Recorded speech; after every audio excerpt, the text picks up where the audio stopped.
There is a moment, and you know exactly which one I mean, where you reach for your phone to tell them something. A funny thing that happened, something they would have loved, and then you remember, and the reaching stops, and the silence where they used to be is louder than anything else in the room. That moment happens with people who died. It happens with people who left. It happens with versions of your own life that ended without warning.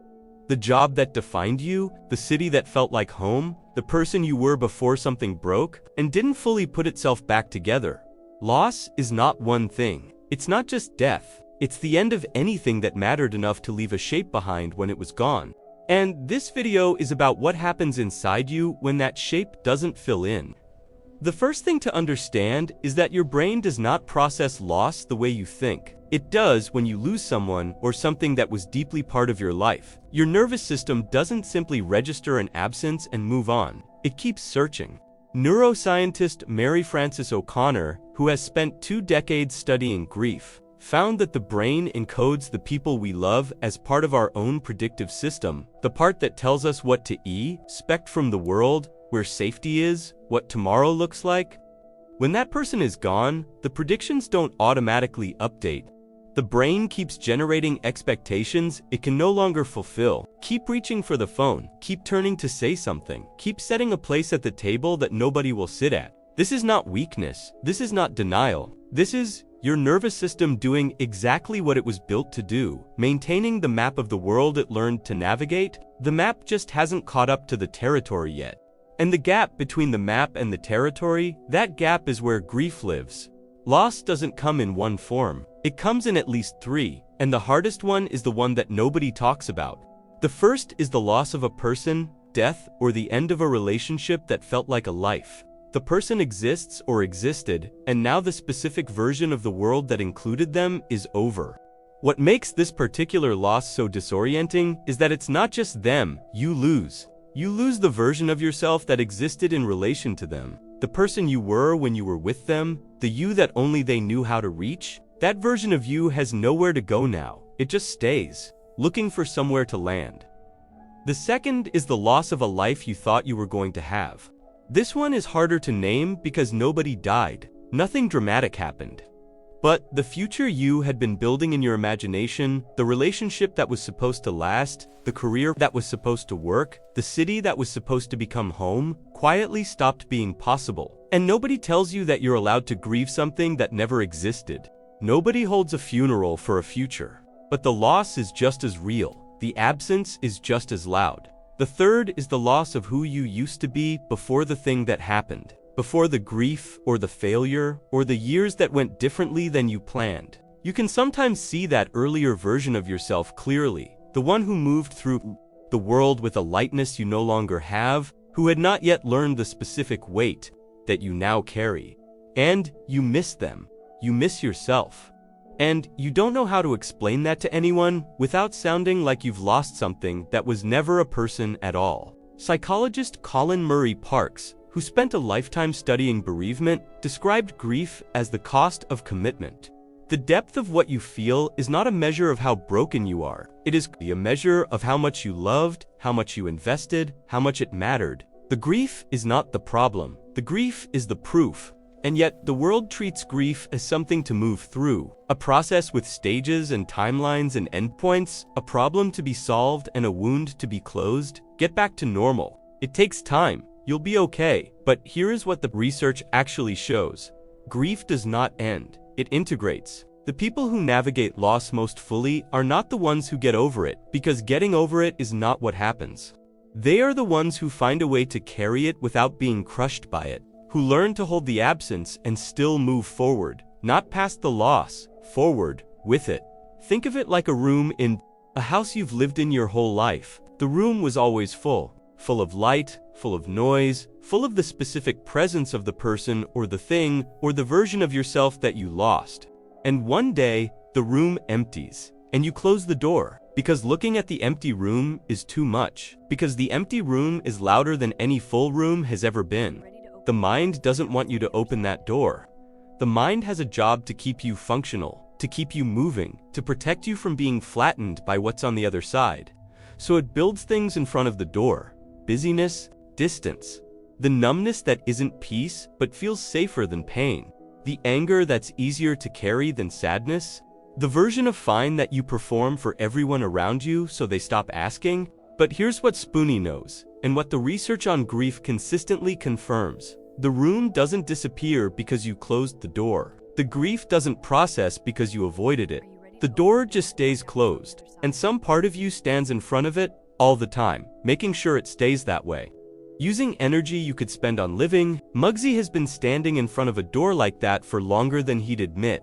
He knows exactly how much it costs. He knows what it looks like when someone has been keeping a door closed for so long they've forgotten what's behind it. He doesn't have a speech about it, he just knows. And Lumi stands at the other side, not pushing, not rushing, just present, waiting for the moment when you're ready to open it. Because she knows what's on the other side of that door isn't only pain, it's also everything you loved, everything that mattered, everything that made you who you are. The room is not empty, it's full of them. And then something shifts. Grief researcher Pauline Boss introduced a concept that changed how we understand loss: ambiguous loss. The grief you carry for things that have no clear ending. The relationship that ended but the person is still alive. The parent whose mind left before their body did. The life you were supposed to have. The self you were before. These losses are harder to process because the world doesn't recognize them as losses. There's no ritual. No one brings food to your house. No one tells you to take time. You're just supposed to continue. While carrying something that has no name and no acknowledged weight. But Boss's work and decades of research that followed it shows something important. The first step toward integrating any loss, named or unnamed, death or ending, or disappearance is acknowledgement, not resolution, not moving on. Just the simple, radical act of saying, this was real, what I lost was real, what I feel is real. I am allowed to grieve this even if nobody else can see what I'm grieving. Spike, who processes everything through logic and rarely lets anything past the armor, has his own version of this. He calls it accounting for the true cost. He says, you cannot address a loss you haven't named. You cannot carry something forward if you pretend it doesn't weigh anything. The first honest step is always just measurement. This happened, this cost this much. That's not weakness, that's accuracy. And Lumi, in her quietest moment, says something that is harder and more important than any research finding. You don't have to stop loving what you lost. Grief is not the opposite of love. It is love with nowhere to go. And love doesn't require the person to still be there. It requires you to still be here. So what do you actually do? Not to fix it because it doesn't fix, but to carry it without being defined only by it. The first is to name the loss out loud. Not just the person, the specific things you lost. The Sunday morning calls, the way they laughed at your worst jokes, the future you were building together, the version of yourself that existed inside that relationship.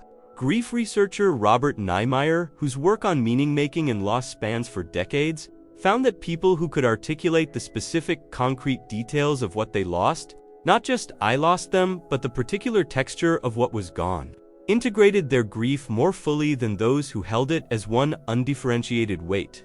Name the small things. The small things are where the love actually lived. The second is to find a way to continue the relationship. This sounds strange. They're gone. The relationship ended. But Neimeyer's research and decades of work in continuing bonds theory shows that the healthiest grief is not the grief that severs the connection. It's the grief that transforms it. The relationship doesn't end. It changes form. You carry them differently. You talk to them in your head. You make choices you think they would have respected. You keep some part of them alive in how you move through the world. This is not denial. This is how love survives loss. The third is to let Lumi stay close. This is not a research citation. This is just true. There is a part of you quieter than the grief, steadier than the mind, that has been with you through everything you've lost and is still here.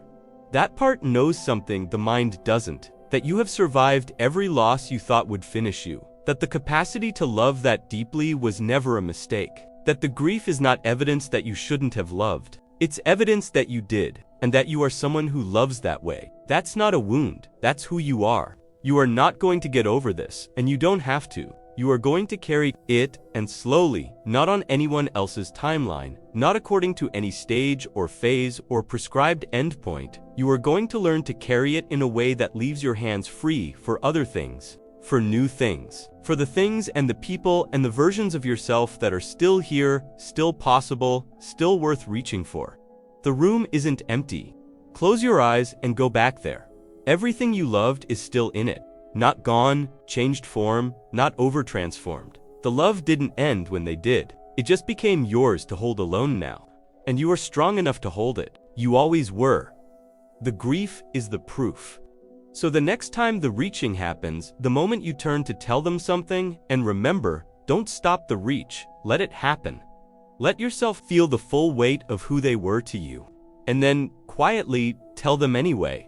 They can't respond the way they used to, but you can still speak. And speaking is how you keep them with you. The shape they left behind is not a wound, it's a door. And on the other side is everything you loved, everything that made you who you are, everything that is still in the truest sense of the word, yours, Spoony and friends. Because everything you feel has an explanation.